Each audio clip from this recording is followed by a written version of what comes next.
Sports Professor Rick Horrow, welcome to Beyond the Scoreboard, the show that goes way beyond the trillion-dollar business of sports, and it gets better every week. Unbelievable golf. We'll talk about that in a minute. Now, the Ryder Cup and LPGA side. We have a really interesting interview with the lady that just won the Avion Masters.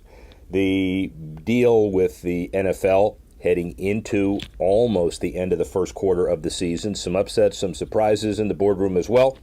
Baseball's last week. Hockey's almost first week. Basketball moving forward as normal. So we've got a whole lot of issues, and if you want to see the top 15 plus the top 5 in tech plus the top 5 in philanthropy, then see us on horrowsports.com, at Rick Horrow, NBCWashington.com, all of the normal sites. Subscribe to us on Apple Podcasts, Google Play, Audio Boom, Stitcher, iTunes feed, and everywhere else where amazing, above the board, above the fray, incredible, unique content is sold. How's that? Well, listen, before we get into the golf stuff, which is a primary reason for the interview today, let's talk about something that it's the Orioles that capture the headlines. Could you imagine? In addition to being historically bad. I mean, historically bad. They embedded themselves in history by wearing Braille jerseys this last week. The front and back on their jerseys, Braille letters. The jerseys worn in recognition of the 40th anniversary of the National Federation of the Blind moving their national headquarters to Baltimore, autographed, authenticated, and auctioned off for charity after the game. Yahoo Sports says this moment marked the first time a pro-U.S. team has worn Braille-lettered uniforms during and after a game. Orioles' starting lineup was also in Braille. The attendees were given a Braille alphabet card before the game, and the National Federation of the Blind throughout the first pitch.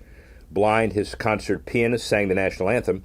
And to commemorate the moment, one of the historic jerseys was sent to the Baseball Hall of Fame. It is good to know that the Orioles, so tragic on the field, are looking at some good stuff off the field.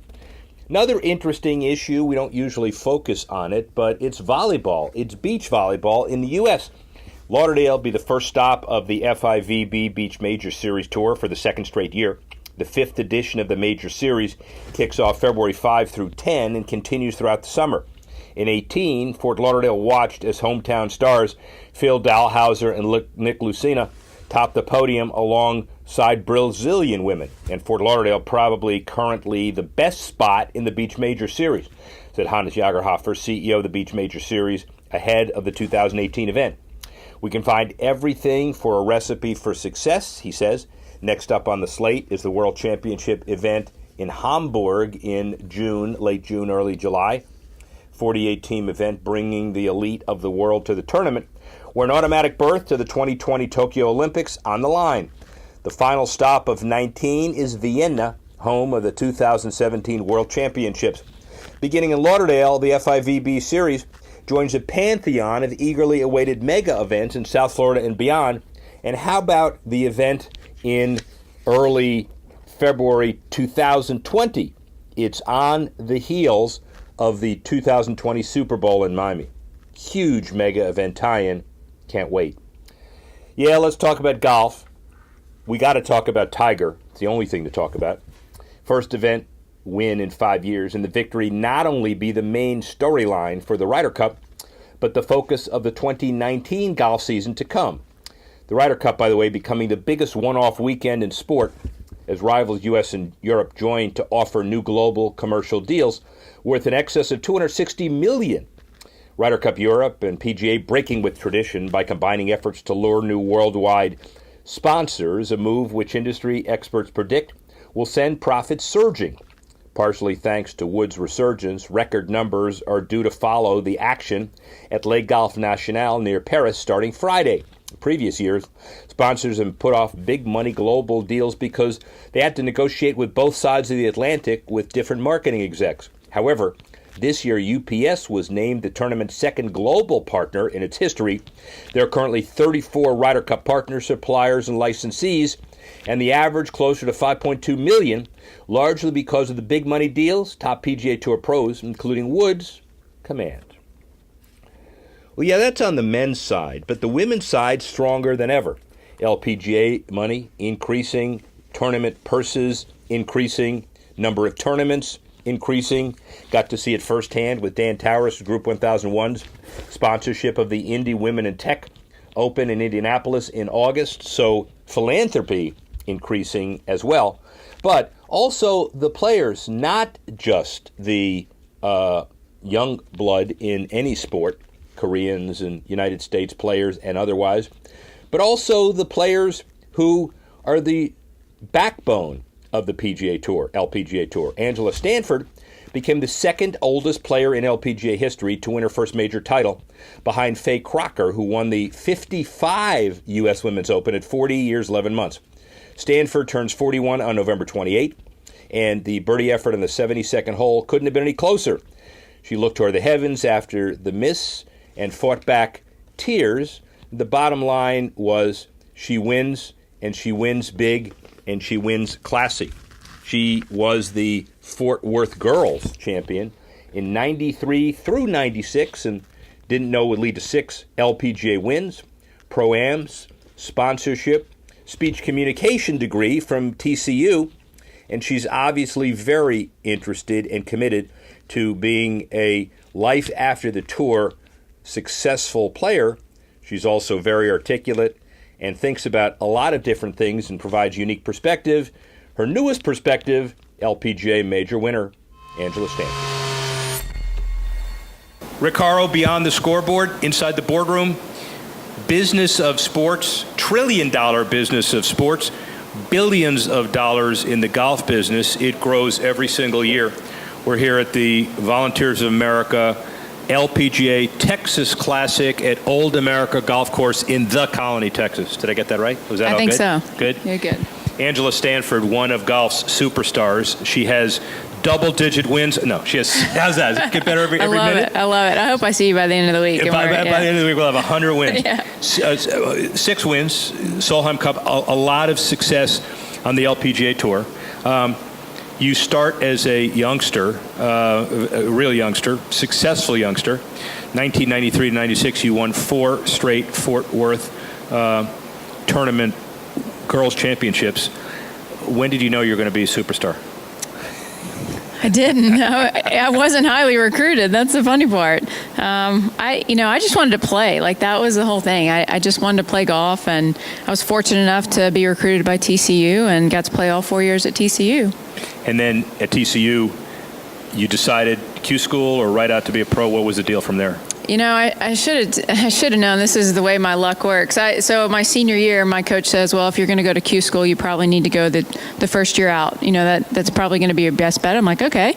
Well, there's this thing called the Futures Tour at the time. It's now our Symetra Tour. If I can go and I can get my status that way, then I won't have to go to Q school. So I do that, and then about the time I get the Curtis Cup call. So then I have to stay an amateur, and it just it worked out perfectly. I got to play the Curtis Cup, the amateur, the British amateur, the U.S. Open as an amateur, and then I had to go to Q school. So I was trying to avoid Q school, and then went and made it my first time, and been here ever since. And the pressure that the kids have Q school as a defining moment in their career, you have other kind of pressures, but that's not a pressure you have to currently deal with. It is a brutal week. And I told myself when I left I never want to come back, and I haven't. And I think what we're doing with our Q school, we're changing the format. I think we'll tell I think you play 8 rounds instead of 5. Right. So I think I'm going to be interested to see how that goes, because I think it's going to be good. 4-year speech communication major, so you can have any job in the broadcast booth that you ultimately want. Your career is set on the course, and I'm sure it would be off the course too, but a lot of the women that you play with probably have uncertain futures relative to a high-risk game because they don't know where their next dollar is coming from. Talk about the business of being a pro golfer. I tell you, it's really, the older I get, so I've been out here 18 years, and I'm so glad I didn't know then what I know now. Because, would you have done it? Yes, yeah, of course yes, I would have. I would have. But, I tell people all the time, I start at 0. Every year I start at 0. I think the one thing that we could probably, the area now that I'm older, I didn't know this when I was younger, is I think we could do better on the retirement and investment side of our tour. that's the thing that scares me the most watching my younger friends is, do they understand the retirement aspect of it? Do they understand, because you're not going to play professional golf forever. You may not play 2 more years. Right. Are you prepared for that? But you got to get there. Okay? Exactly. So I think, but you also have to do something for yourself along the way too. I think that's the area of growth that our tour, we probably need that the most, after, and I've always said we have all these little things and we're getting better in so many areas. Well, retirement's one of those things that you don't really think about until you need it. So we're handling the things that we need to handle on this tour. But now that I'm getting older, I'm getting closer to that retirement, I'm thinking maybe we should, look into that. Well, and it's a trade-off, right? Because golf and tennis are inherently independent contractor sports, and it's survival of the fittest. But yet there are obligations of the league to be able to prepare you to do some things. This would be one of them?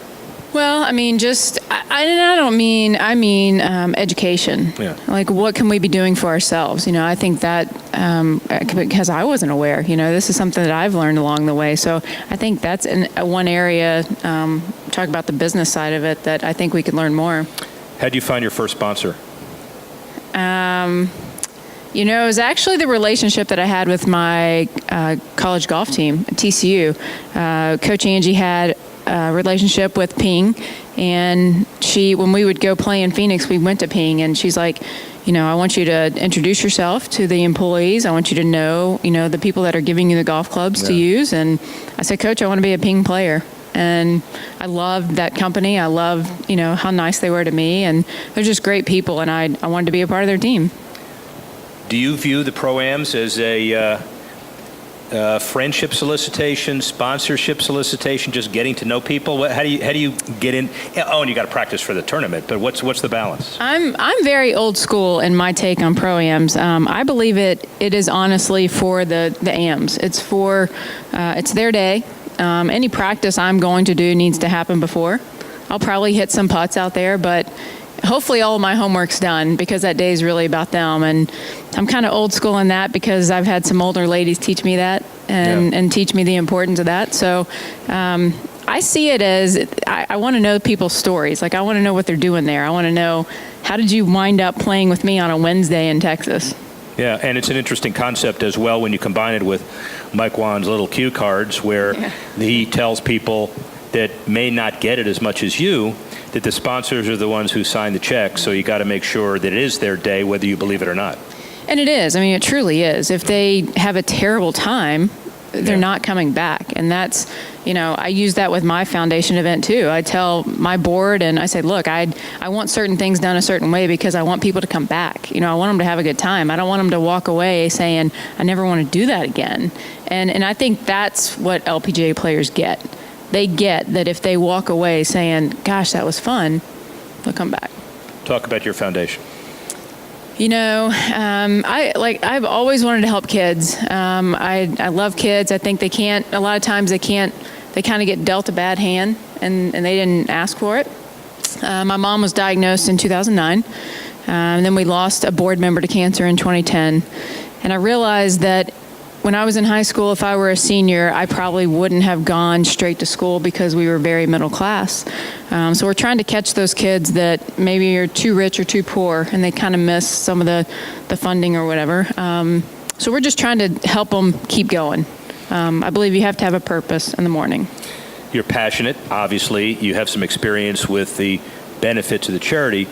Business show, how's your foundation organized? You have an active board. Do you run it? What's the deal? I'm on the board. We have 7 board members. We have a scholarship committee who reads the scholarship applications. I sit on that too. I'm very involved. I actually had this conversation with my mom before the foundation started in 2009.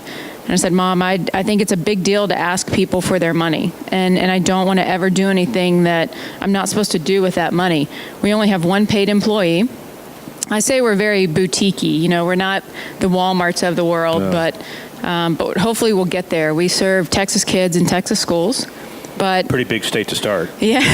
Right. But we're trying to keep the expenses to a minimum, because when people give me their money, I want them to know that it's actually going to a kid in their future. Sure they know, and I'm sure they do. Interesting question. I'm assuming you're a jock, you're a Cowboy fan, TCU. What do you think about the one and done in college basketball? Boy, I tell you, I wish it would go away. And I always thought, so then you see these kids for 2 or 3 more years, and I think that makes the NCAA tournament at the end of the year that much better. Yeah. I mean, I don't know how you could make it better, but I think it would. Yeah. But then I didn't even think about the front end of that, where kids that don't even want to go to college. And I kind of wish it would be that way. Either you don't go or you declare as an amateur or whatever you're going to do. And if you don't get drafted, you still have that opportunity. But I think the one and done, because I want to see those guys keep playing. There's just something about watching a senior at Duke or something like, senior at, one. It's like Tyrannosaurus Rex now. You're never going to see another one. Probably. I know. I wish they had more juniors and seniors playing in the NCAA tournament. Well, the bottom line, too, is that, and this is not for this, but it is interesting to know that we're probably heading toward that baseball system where you can either go straight to the pros, but if you commit, you got to stay at least 2 years. Better? I love it. Yeah. I think it's great for the coaches too. This is just my personal opinion. I'm not sure that you have the controversy with the coaches if it weren't so cutthroat about, I got to find that one kid for 1 year and then he's got to go. Yeah. And from a TCU perspective, when are you going to start playing defense? You win your football games 63-58. Are you going to start playing defense sometime or what? You're talking about Coach Patterson's defense. I just can't believe that. I think Coach Patterson's got it under control. Good. There you go. That's a good answer. And a Cowboy fan, clearly. I am. I really, sincerely, they drive me crazy, and I can't say why because I know that Jerry Jones would see this somewhere along the line. Yes, he would. He's at the Pro-Am party tonight, by the way, personally. There's a big 50-foot screen of him up there, so look it down. I have a few things to say. Yeah, but I'm sure. No, I find myself, definitely Cowboy fan by birth, but when I watch them, as mad as they make me, I'm behind them. So finally, speech communication major, TCU grad, what do you do after golf? I don't know. I never, somebody once told me a long time ago, if you have a plan B, you're probably going to fall back on it. So I haven't really had a plan B yet, but I think if you're totally 100% in on what you're doing right now, I think the right door will open when you're done. And so there are a few more majors in your major victories in your future? I hope so. I think that's why I'm sticking around. Maybe I just outlast everybody and then I finally get one. Not a problem with that. Work for the Cubs. Thank you, Angela. Appreciate that very much. Thanks for having me.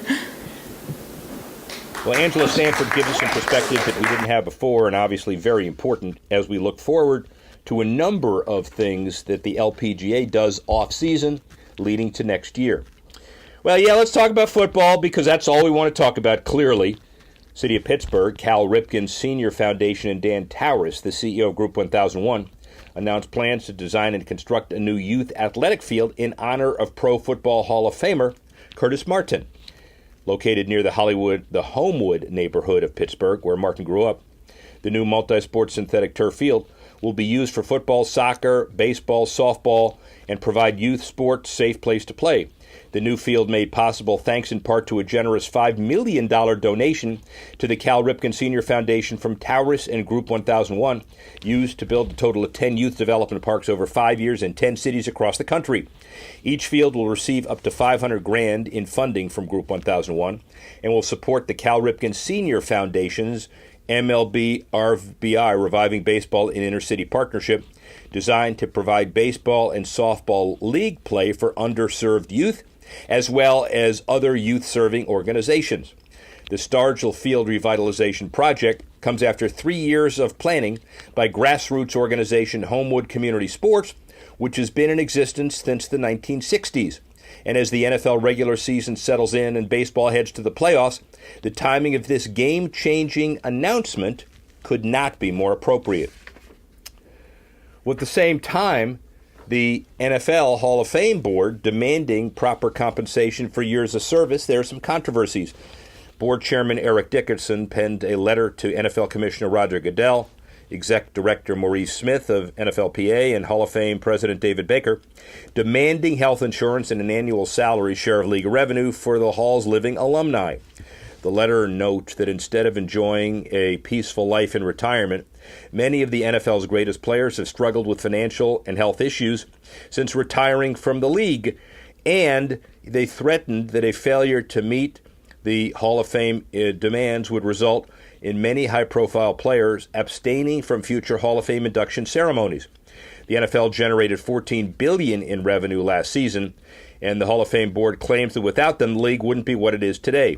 Several Hall of Fame members, including Rice, say they've never signed the letter and refuse to move forward unless health and other benefits are extended to all alums, not just Hall of Famers. Stay tuned. It's a big controversy. Cooler heads are in the middle of this, and hopefully rationality prevails, as it should everywhere. Let's talk basketball. Well, we'll talk basketball from a charitable context. Michael Jordan and the Charlotte Hornets stepping up to help the community following Florence's devastation in the Carolinas. Jordan donating $1 million to the Red Cross and another $1 million to the Foundation for Carolina's Response Fund. The Red Cross providing food and shelter to those displaced by the storm, and the direction of funds to nonprofits in the Carolinas. Jordan hopes the money will not only help with immediate relief, but will go toward addressing the long-term effects on people all over the Carolinas whose lives have been changed for the worse. People need to understand this will not be a week-long process. It's going to be a huge disruption, not for 10 days, but for years. In addition to pledging money, more than 100 members of the Hornets organization will help package disaster food boxes for those in need around the region. Hands-on response has also been pledged by the Carolina Panthers, the NFL, and multiple college programs all over the place. Mavericks owner Mark Cuban agreed to contribute $10 million toward women's organizations in the wake of the investigation into the team's workplace. The NBA launched the investigation just over a half year ago, and reports toward violence in the workplace with female employees came forward through an SI article. A report in Sports Illustrated described a corporate culture rife with misogyny and predatory sexual behavior that spanned decades in the Mavericks organization, including numerous allegations against former CEO and President Turdima Ussery, who left the Mavericks in 2015. The investigation saw an outside law firm speak to 215 current and former Mavericks players and concluded the team's management was ineffective, including a lack of compliance and internal controls. Never the pain that people went through was the intent, said Mark Cuban, and there's no place for harassment in any industry, including the male-dominated sports world, and it's gratifying to see the long progressive NBA take on leadership as more of the Me Too investigations come to light. Cavaliers, profit-oriented. Crane's Cleveland Business says they follow a league-wide trend by reducing their capacity to the mid-19,000s, down from over 25,000. And only 5 arenas hold more than 20 these days. United Center, Little Caesars in Detroit, Capital One in D.C., Wells Fargo in Philly, and previously Quicken Loans. The $45 million upgrade, $115 million of which covered by the Cavs, the total cost, $185. The deal will be directly going toward total overhaul of the team's locker room, ready before the start of the new season. Executive VP of Communications Tad Carper said the project did not generate $45 million in cost overruns, but rather the team opted to invest the money to improve upon the already planned upgrades. From cutting-edge uniforms to first-class locker rooms, amenities matter to players and prospects, and the Cavs clearly paid attention. The Blazers looking at revenue, 24th team in the NBA to sign a jersey patch deal, multi-year agreement with Illinois-based Performance Health. The chief product of theirs is BioFreeze, will be featured on the breast of Blazer jerseys this year, while also appearing on practice jerseys and the team's Summer League uniforms. Despite flirting with multiple partners last year, the Blazers decided to wait to find the right fit for their first jersey patch sponsor. Performance Health currently holds ambassador deals with Sloane Stephens, Shaun White, and MLB teams including the Red Sox, Cubs, Dodgers, Giants, Yankees, and marquee marathons in San Francisco, New York, and Chicago. Financials around the deal not been released, but such deals have proven to be lucrative for teams and NBA sponsors alike. During last year's pilot program, the The NBA generated around $137 million, while sponsors earned nearly 3 times that on the social media area alone. And as NBA teams report to camp on Tuesday, look for all 30 NBA squads to have jersey patch deals by 19 or 20 a year from now. And then finally, from the basketball perspective, it's been busy. The Sixers hired former NBAer Elton Brand as their new GM. They chose to stay in-house with the hire to replace Brian Colangelo, reporting Brand from his previous role as VP Basketball Ops of the G League Delaware Bluecoats. Brand's appointment caps a wild 23-month period. He went from playing for the Sixers coach Brett Brown to being his peer, now being his boss. The move has drawn praise and scrutiny from observers. Brand has no previous front office experience for such a role. After conducting interviews with the Jazz GM Justin Zanuck and Rockets Executive VP Gerson Rosas, and 76ers ownership believe Brand had sold them on his vision, preparedness, and ability to grow into the role at a crucial time for the organization. And while not necessarily part of the famed process with all of the management turmoil the franchise has faced, it's not surprising they tapped one of their own for this critical role. Let's look at hockey. It starts in earnest this week, and the Bruins and Flames recently conducted their trip to the Asian country as part of the 2018 NHL China Games, which consisted of one game in Shenzhen and another in Beijing. The NHL long since lagged behind the NBA in terms of tapping into the Chinese market with its nearly 1.4 billion residents. NHL Executive VP Media International Strategy David Proper said that if hockey grows in China over the next decade to a point where it's not the NBA but something significantly different, then we'll reassess it's not just growing the sport, but how to build our business there. Growing the sport in China not only bodes well for the NHL and its business, but for building momentum well ahead of the 2022 Olympics, slated to be in Beijing. Let's talk Vegas for a couple minutes because they continue to monopolize the headlines in hockey, as they should. They signed the first team sponsorship deal with a bookmaking company, William Hill US, teaming up with the NHL's newest and hottest team, a historic and fitting marriage between the first global sports book to enter the U.S. market and the first major sports franchise in the world's gaming capital, its home. Neither side confirming the financial value of the partnership, though it's a multi-year and non-exclusive deal.